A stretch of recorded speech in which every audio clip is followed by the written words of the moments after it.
No president of the United States likes to preside over job losses, right? In fact, that is typically one of the biggest measures of success or failure for anybody serving in the Oval Office. Did the country gain jobs or did we lose jobs while you were president of the United States? And if the answer is we lost jobs, well, you're not looked upon too fondly by history. But Donald Trump has decided to take a different approach. See, Donald Trump, who, by the way, has presided over more than 1 million jobs lost by the United States this year alone, has decided that this is actually somehow good. And he got on social media recently to brag about the fact that 271,000 Americans lost their federal government jobs this year alone. Here's what happened. The White House's rapid response team, they posted on Twitter showing job positions within the U.S. government are at the lowest level since 2014, with 271,000 jobs eliminated this year. 271,000 government jobs gone. Good jobs with decent pay and good benefits gone. That's what the White House Rapid Reaction Team posted, and then Trump reposted it and said, "Big news for the USA. Big news for the USA. We have sent 271,000 people to the unemployment lines at a time when the private sector has slowed down and some industries outright halted hiring altogether." The President of the United States, Donald J. Trump, is bragging about losing jobs. Now, here's a kicker.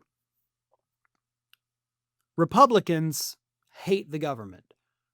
The fact that anyone in this country votes for a Republican, knowing they hate the thing you're sending them to, will forever, in my opinion, be the dumbest thing in human history.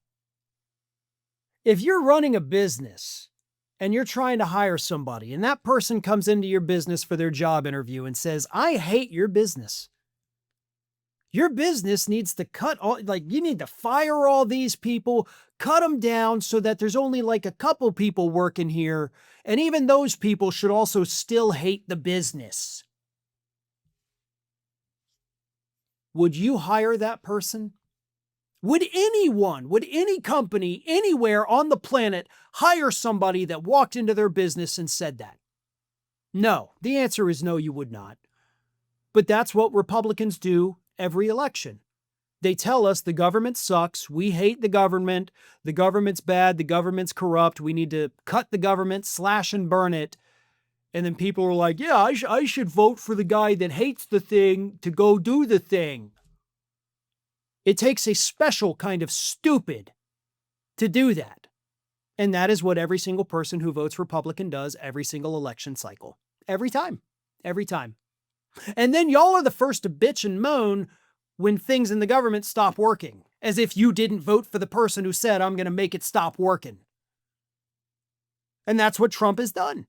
He promised he was going to break the government. He promised he was going to fire a bunch of people, and he did. And now y'all are complaining. You got exactly what you wanted, and now you're realizing you didn't actually want it. You were just really, really dumb. Well, live with your stupid mistakes, because those government workers don't have jobs. I mean, over 1 million people this year lost their jobs. Do you know what happens? A lot of those job cuts ended up being in red states because there is a bigger federal government presence in red states. So they're all now suffering because those government employees, 100 here, 500 there, 1,000 over there, that may not make up the bulk of a workforce, but it can make up a large percentage of local communities.